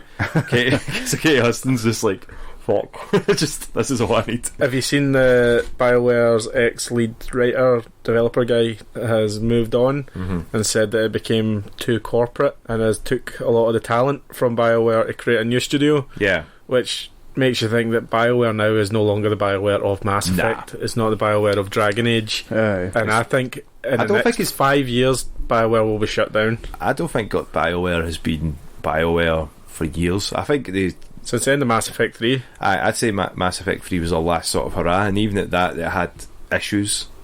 Everyone had those issues. A lot of people had problems with Mass Effect 3's ending and stuff like that. EA just can't help themselves with a successful franchise, though. They just like killing things, I think. Dead Space 2 was great, so what we'll do is force them to change Dead Space 3, and then when that didn't work, we'll just shut down Visceral. And then oops. And then Need for Speed, have you seen the story about this? That was trending as well, which was crazy on Twitter. Need for Speed has gone back to Criterion, who made the Burnout games, which is a good thing, but the bad thing is that the studio, I think it's in Sweden, that made the recent Need for Speed has been like downsized and stuff like that, and it's on its way to being just shut down completely. That I'd put money on that being the next one to shut down, because Need for Speed what was the last one? Heat? I can't remember. I think Heat's the most recent one. Was that the one with all the microtransaction issues? Yeah, but you had to pay to win. Yeah, it was like to win. You had you pretty much had. It was like a mobile game on. I played a bit of Need for Speed Heat and I was doing fine. I know, but like this the whole thing about it was that if you wanted to get on in the game,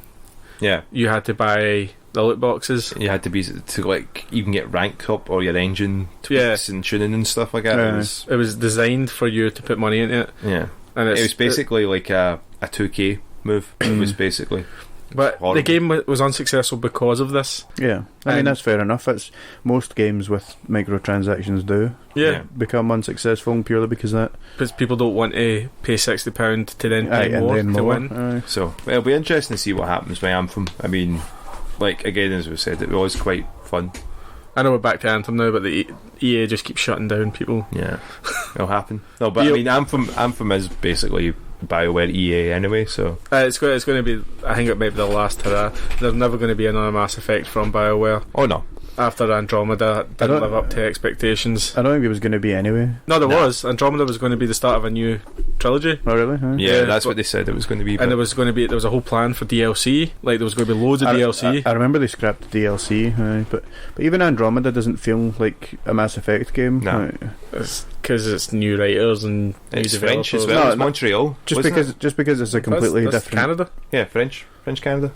Right. Okay. It just feels like a different style of game. Like it felt like it's like a soft reboot of a universe in a movie, or you know what I mean? Like, and all the trouble that EA put them through to make Mass Effect Andromeda and stuff. Like, I just think like don't get too attached to these studios that create these good games, because they're just going to the first time they falter. It's a fickle business. Yeah.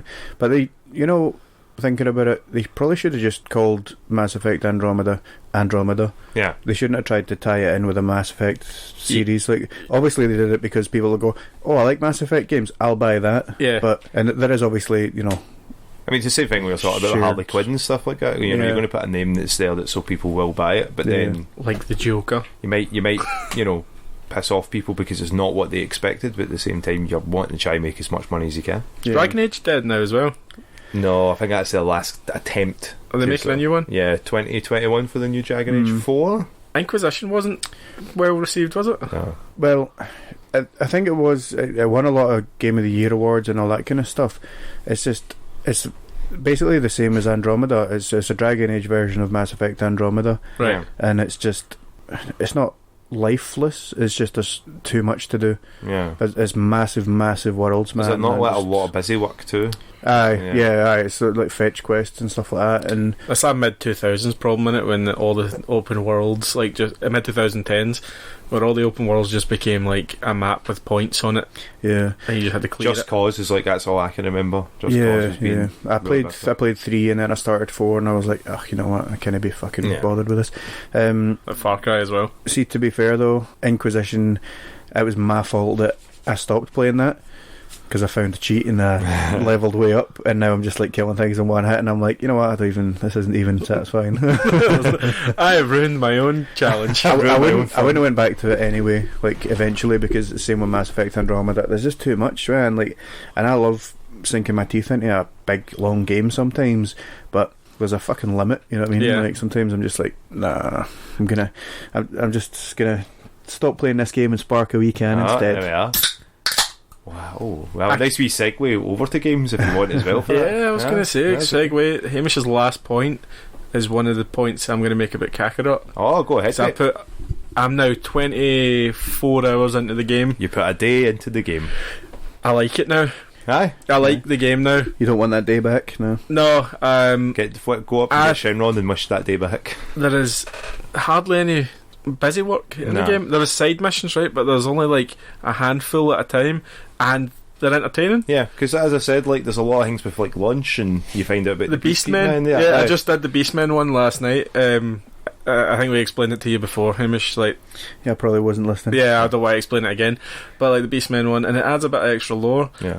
The fighting has got better since I started getting new attacks. Yeah. There's still a problem with it.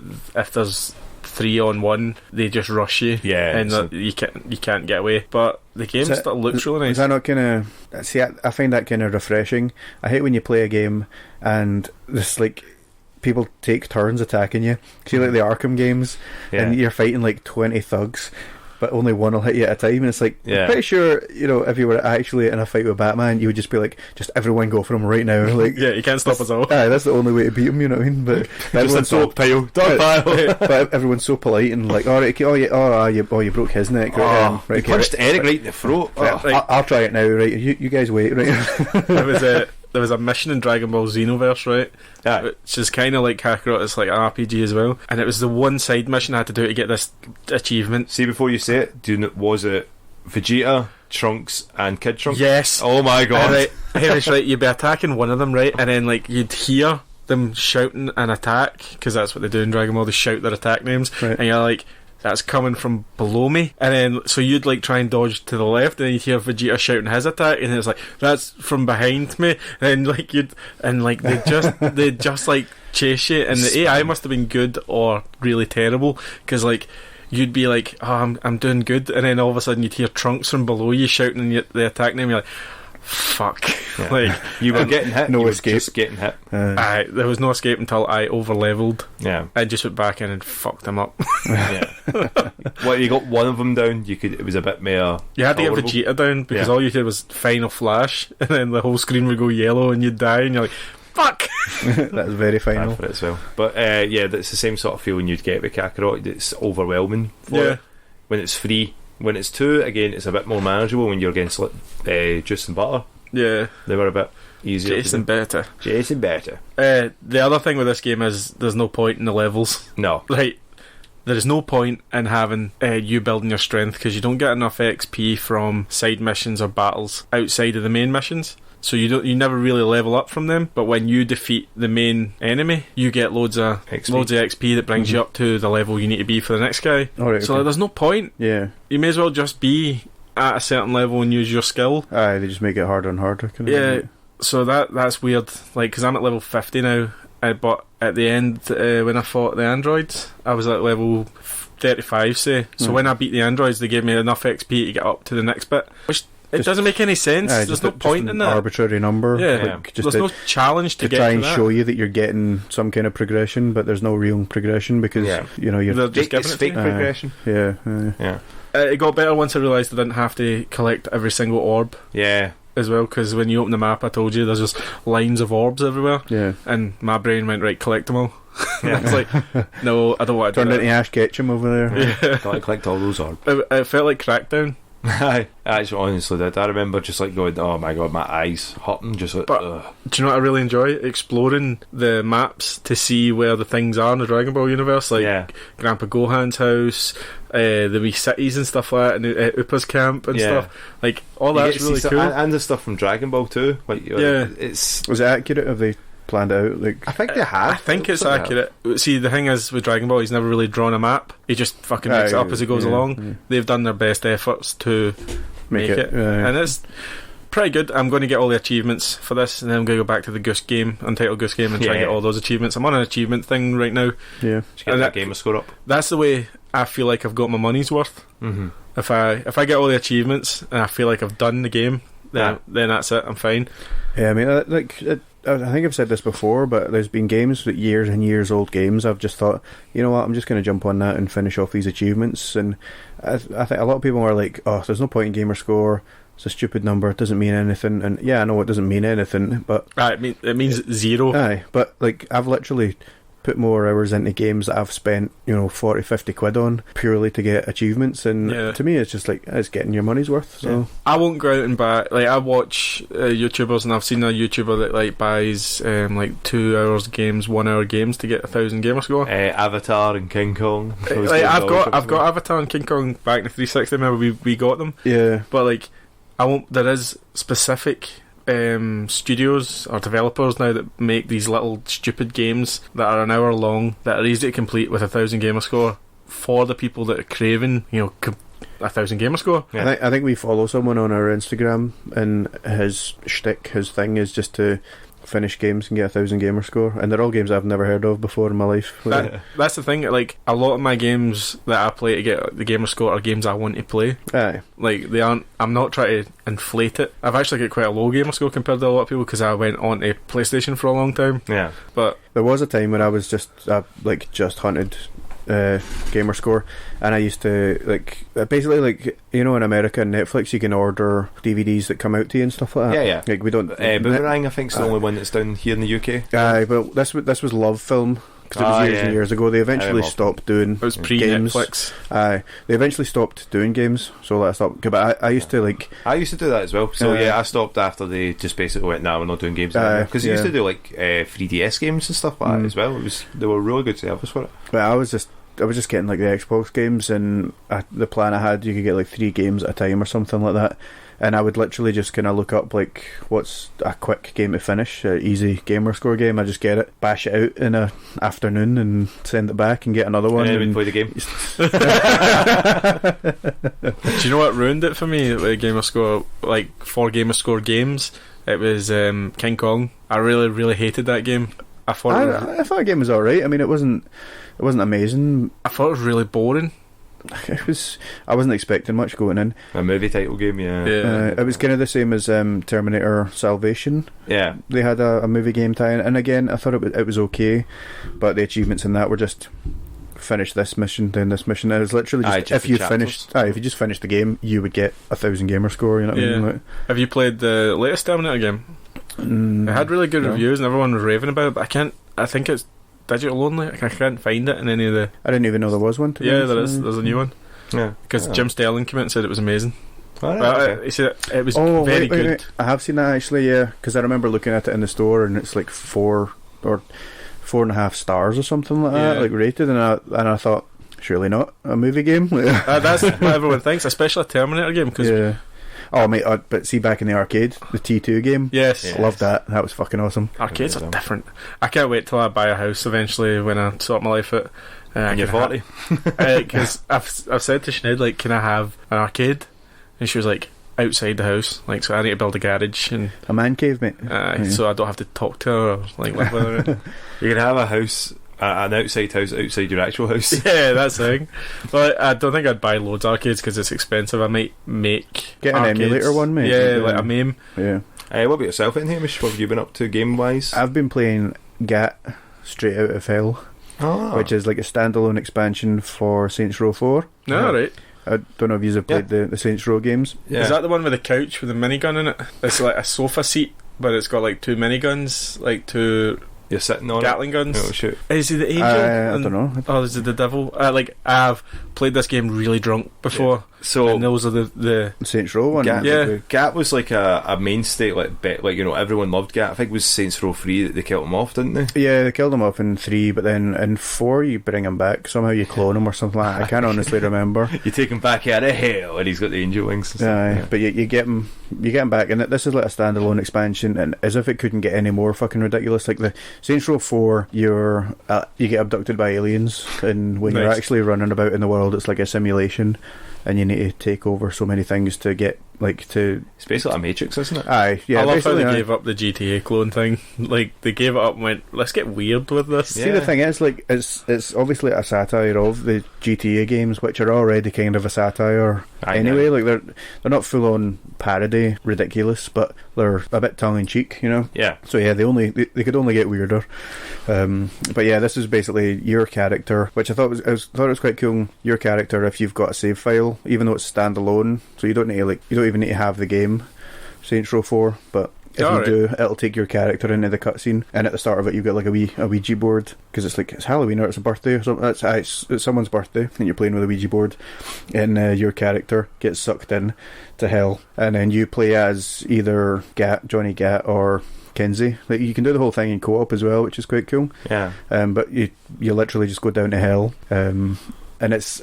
See it when you were mentioning orb collecting with Kakarot and with Crackdown and stuff like that. It is very like that, because that's how you level up your abilities that you get. But it's fun. It's so ridiculous, and it's fun. And it was literally like £2.50, £2.99 or something like that. Yeah. So I was like, you know what, fuck it, why not? Is that on deal? Yeah, I might get it. I don't know if it's still on, but like it's a bit of fun. Like I like those styles of games as well. You know, like open world. It's easy to pick up and play. Absolutely. Just dig it out and stuff. Yeah, it's also interesting as well, because there's not like a conventional mission style thing. It's just every now and again, as you progress, you'll get a wee cutscene and it'll open more stuff up for you. Yeah, and it's quite interesting because it doesn't force you to do it, but it's just letting it is opening it up for you as you go, kind of thing. Yeah. But it's not like, you know, do mission 1, then do mission 2, then do mission 3, then do mission 4. You know, it's basically you can play it however which way you want. It's not like it's not tied down like the GTA games of what they've become like that. They're like, and a lot of their ones are just basically drive to from point A to point B, and then from point B, there's some mishaps to point C, and or someone's gonna shoot you here, kill them, and then I actually installed GTA 5 on my Xbox because it's on Game Pass. Yeah, because I never actually played through it, because I played a lot online with friends from work. Aye. I never actually got a chance to play the actual game, the story. Yeah, I played through it twice. I played through it on the 360, and then again I got it on the One X when it came out, and I liked it. I mean, it's fun. Is it? I'm in a mob mafia thing now. I've been watching a lot of mafia films, and because you were saying like the Goodfellas and Irishman, Sopranos stuff. GTA 5, it's not really like that. Nah. Michael's generally like he's Italian, isn't he? No, Michael's basically the closest you'll get to it. He's a kind of retired bank robber, basically. Right, aye. And he meets Lamar. No, it's not Lamar. That's his Franklin's friend. You meet Franklin, who's like a young guy, just kind of getting into it, and you kind of mentor him. Yeah. And then you've got Trevor, who's Michael's old pal that he used to do jobs with, but Trevor didn't know that Michael was alive. Michael like faked his death like with the CIA or something like that to get away from that life, kind of thing. So he's like witness protection kind of thing. And Trevor's got a tattoo of Michael because he escaped because of Michael helping him out. And right, okay. It's interesting. But it's not a game on the list. It's not a conventional mafia thing. No. Bless you. Sorry. That's right. Anything else, man? No, I've not really been playing anything else. I played a fishing game. I'm going to make another Game Pass gossip video at the end of the month. Oh, interesting. I think I'm just going to do it like monthly now at the end of the month. What's been out in the month? I was like, that's going to be a lot of games because there's already like fucking 5 games out or something like that. And I went, I'm not going to leave that to the end of the month. So, fire out. My God, fishing's boring as fuck. I'll see if Ross was here. Loves that shit. Ross is like, if the game has fishing in it, then it's good. But if it's a fishing game, it's not good. And I was like, do you know that's right? He said that. I was like, where's the line? Like, it's not on the fishing line though. Fuck's sake. I've not been playing much else now. I forgot to say that I started playing Mass Effect to try to continue. Aye. And I got like an hour and something into like continuing it, and then died, and then realised I didn't save. Oh. That's horrible, man. But I put it down, and I went into my room where I've got a big bookcase full of books, and at the bottom I've got all the old guides that I haven't looked at in forever. I got them at like charity shops years ago. I found a Mass Effect one, and I was like, I'm going to use this guide to like complete the game. Does it tell you to remember to save your game? No, but now I've got it written in my hand. But like, I don't remember to save games anymore because I'm used to autosave. It's not really as much of a thing anymore, is it? See when I reloaded the game, because I thought, it'll automatically take me just before that it was like an hour before. I was like, fuck this, man. That's the kind of shit that makes me stop playing a game for like a week, man. I just like rage quit, and then I'm like, I did enjoy playing that game, and I'll go back to it. I've got so many games to go back to. I really want to go back to Judgment. I haven't played that in ages, man. Still not finished that? No, Hugh, it's so long, man. It's so fucking long. What about you, Dom? Have you been playing anything recently? So I have yourself. I started Star Wars Jedi Fallen Order. I got a copy of it from one of my pals in work. I was going to lend you it. Yeah, you were wanting that for Red Dead, but I was like, yeah, Hugh's not getting this. I was going to say, like, I remember last time we were making deals. We're making deals, but I went. I went. You went behind my back. I know. Cut out the middleman with the Hugh man. So I started that. I'm a couple hours into it, enjoying it. I'm having issues with some bugs for it, where it was a bit glitchy. But visually, that game's stunning. It's really nice. The soundtrack is phenomenal for it. And the acting's really well acted, and I don't have any sort of issue with Cal, the guy's name? Cal Kestis, yeah. Yeah, like, I didn't watch any of Gotham, see maybe like a couple episodes, so I don't have any ties with him acting like Joker. I think he's actually alright at it. Cameron Monaghan now. Yeah. But enjoying that. Then started Bloodstained on the Xbox. Right. The Kickstarter game, or was it a Kickstarter game? It was a Kickstarter game. Yeah, played that. I moaned about it. Yeah, because like you had to wait for ages for my copy. It was on Game Pass before I actually got my copy of it. Yeah. Have you even went and played that? I have played it. I played it a good bit, and I just never went back to it again because I get too many games, and I'm like, oh, this game. But I will. Like, I'm not going to buy a game until Final Fantasy VII Remake, and I'm probably going to stop buying games until Cyberpunk. When's that? April to Final Fantasy VII's April, and then Cyberpunk September. September, yeah. Avengers as well September, and that's a game I want. So did you know it's rated M? Oh really? Yeah. So I wonder what the fuck goes on in it. Well, it won't be language. I doubt it'll be language. So it must be just violence, I guess. Yeah. Interesting. Yeah. So I was playing that as well, and when we were on the chat, Hugh was mentioning about the project xCloud as well. So I was like, I'll see if I can apply for that. See if I can. Like, because I've seen a lot of people were going for it at the one time, and I was like, they probably won't, register me. It won't be a certain amount of people they'll have on it just to test it out. But I registered for it yesterday, and I got an email through. No, I registered for it 2 days ago when we were talking about it, and I got the email yesterday saying that you can do it. So nice. I was having a wee go of that, see how it plays, and I tried a few different ways.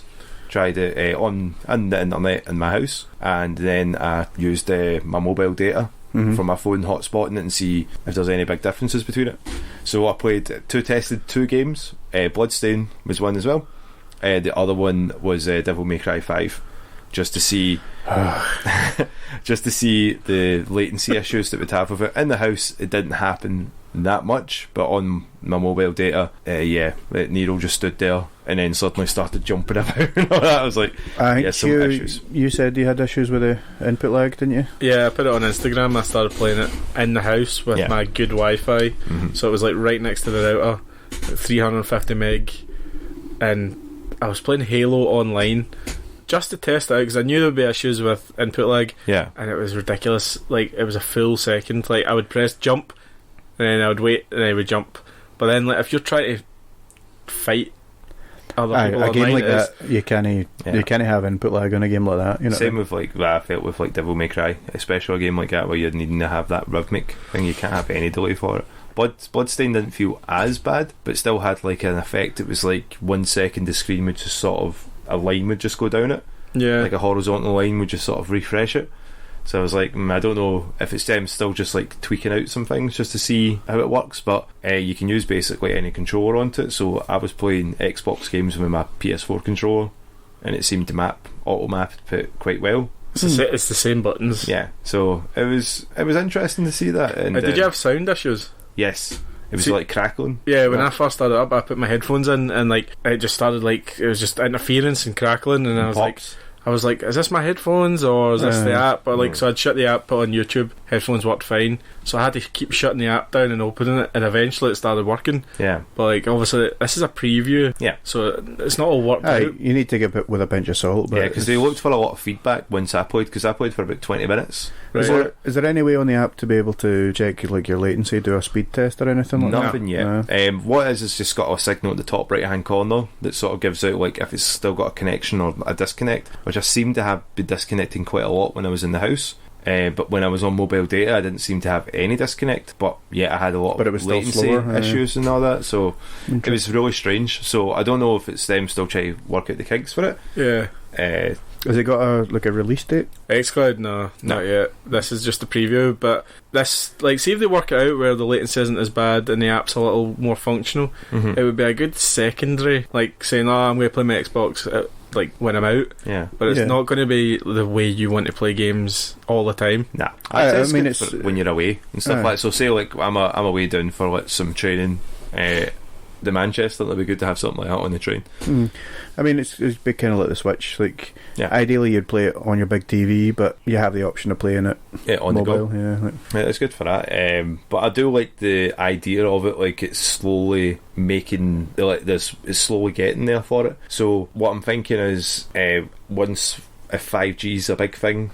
If that's going to be working for download speeds, if that's going to be a big help for it, because it seems like it doesn't care so much about an upload speed, because you can always sort of fix the latency that way for it. It's just that you need to have the download speed for speaking to your Xbox to make sure that you've got the license for this game and everything. See with the app though, the app doesn't even know if you've got the games. Yeah, because I don't have Devil May Cry 5 on my Xbox because I bought it for the PS4. Yeah, it's just a limited number of games they've let you try. It's the same with the GeForce one and the video one you were talking about last week. GeForce because a lot of people are saying that's the best one that's out there for it. Because there's barely any latency and they use like a different kind of rollback than you have. It's the same like I booted up Street Fighter 5 because that's basically, I think that's the end of Street Fighter now, because that's them got all the characters that they're releasing, and a lot of people were having issues with their rollback when it comes to fighting games. And then some guy, a Scandinavian country, just went, hey Capcom, there you are, that's it fixed, that's your internet rollback fixed. All it is, we just changed this code, now everyone can play, everyone have no problem. But Japanese companies are always like, nah, we're not allowed to do that, we're just going to patch that out. Patch that in? Patch it in, mate. I see. But the Japanese do things different, so they patch it out. So a Scandinavian just user, freelance user? Yep, it took them 2 weeks to do it. Fixed their netcode for them? Yep, 2 weeks. That's wild. Yeah, it's crazy. And then they're like, but Evo's coming out, and they're like, we don't want to have that because there's a competitive edge for it that PC users are having no problem playing anyone anywhere, where PlayStation 4 users couldn't. And then someone went, oh wait, hold on, it's open sourced, right? And that's me fixed it. So they're getting people that don't work for Capcom fucking about with it. This code. Are you playing against other people on other like consoles, other platforms? PC and PS4 for Street Fighter. Yeah, right. That's cross-platform. But even when you're playing it on your xCloud, I haven't tried. No, I haven't tried either, because the only one that I've sort of booted up with those two games. But I mean, like on Hugh, you were saying you were playing Halo. Like, were you playing against console players, PC players? Console players, I think. So it's not just other xCloud players. Like, it didn't distinguish. It didn't tell you. So I assumed it was just console players because I don't know how many xCloud players there is out there. Yeah. And I was just playing Master Chief Collection. And I was just thinking, because it would be very different if, fair enough if you were playing against everyone that had the same issues with lag, but if you're playing against people that have an edge where they're not getting lag, then that's obviously no one's going to play on xCloud if they're that big a disadvantage. Yeah, if they're going to stand still for I was idle for a while before Nero just started freaking out. So you don't want to have that when you're chiefing and you stop and then you're always overcompensating when there's input lag. Yeah. So it took. If you're trying to aim at something, you're going too far and then back left too far, back right too far. Your brain's like, I still need to go right. Yeah. But then you obviously go too far right when it catches up with you because you were, like you say, overcompensating. I think the technology will eventually get there that this can happen, but it's good to even have a wee go of something like that, because it did look great for it, and it was nice to see that I'm playing it on my tablet. Bloodstave with my computer, my Xbox is just there because it's cool to have that sort of feature that you could basically take it anywhere with you, kind of like a Switch, but you can play like 4K games for it as well. I've been seeing people doing testing with the GeForce, the video one. I've seen people doing it with the Project xCloud, so it'll be interesting to see where it will take us, if it's going to be, especially mobile wise. As I said, like, it'd be awesome to see like you playing games like that. It's obviously it's new technology. It's gonna have problems, but it's a good start. I said at the end of my Instagram post that I hope that isn't the future of gaming, and I still feel the same way. Not if it's as bad as it is now, but if you could play it seamlessly, would you not rather have that kind of that possibility? Nah. I don't think streaming. But you don't have to play it that way. Because I know. No, I don't. That's the thing. But it's obviously the way they want it to go. It's the way developers want it to go, and Xbox want it to go, and Sony want it to go, because it's cheaper for them in the long run. Yeah. Because like I know that Samsung they've been partnered up with Xbox, because they did their big conference thing with their new phone. That they actually had like Forza that's coming exclusive for Samsung. And Project xCloud's got something to do it. Again, that's one of the reasons when Hugh was talking about it, it's like, actually, see if I can register for that, see if I can get, so we can have this conversation. Yeah, I wasn't impressed with it, obviously. Again, like, I know that Stadia, that's had nothing but issues, and they went kind of silent on a lot of things, which is worrying for a company to, especially Google, to not come out with anything. Well, that's the rumour now, because Activision have removed all their games from the Nvidia service. They think that Stadia is going to be the exclusive Activision streaming service. Well, they've not, like, I mean, this was like a couple of weeks ago or something like that. I was reading this, but after it was out for like 60 days, there hadn't been any new games or announcements for like the last 49 days or something like that. It was over a month, a good bit over a month. No new games, no new announcements or anything like that. Like, you start to worry, don't you? You just kind of like, well, have they given up already? Like, it's a industry they're not used to. Yeah. And I think that they don't realise how entrenched people are in their ideas of who they buy their games from and who they trust. Like, and they don't trust Google, and they trust Sony, they trust Microsoft to an extent. Nintendo. And Nintendo is, the fucking golden child of gaming. Yeah. So just wait until Animal Crossing comes out, and then people realise there's microtransactions in it. Is there? Well, I don't know. I think they released something today saying is there more save? They said there was only going to be one save, but they've changed it. There's going to be more saves and stuff. So they're testing the waters. I mean, you've seen what they've done with their mobile games, Nintendo. I think like mobile games are making so much money that they'll just bring it over to the physical home games. Why would you only have one save on anything now? Like, that's like fucking Game Boy shit. You know what I mean? Yeah, that's true. Well, even Game Boys had, like, with Zelda, I had like 3 save slots. Yeah, true, yeah. Hey guys, just going to take a moment just to let you know where you can find more information about us or to contact us. Our podcast is on Podbean, Apple Podcasts and Google Podcasts. We also upload every podcast on our YouTube channel, youtube.com/patchesin. We're also on Instagram at patchesinofficial. We're also on Twitter at patchesin, and our Facebook page is facebook.com/patchesinofficial. Visit our website at www.patchesinofficial.com. And finally, if you want to email us any questions or comments, it's patchesinofficial@gmail.com. That's patchesinofficial@gmail.com. So guys, that's the end of the podcast. Episode 20 all wrapped up. Do we all feel good about that? Very good. I'm just surprised we made it this far. 20 episodes. Yeah, 20 is a big number for us. We usually get to like 2 or 3 of something and we go, I don't like doing this anymore. That's a big number. That is higher than Dom can count. Yeah. I know. It's also... That's 2 tens,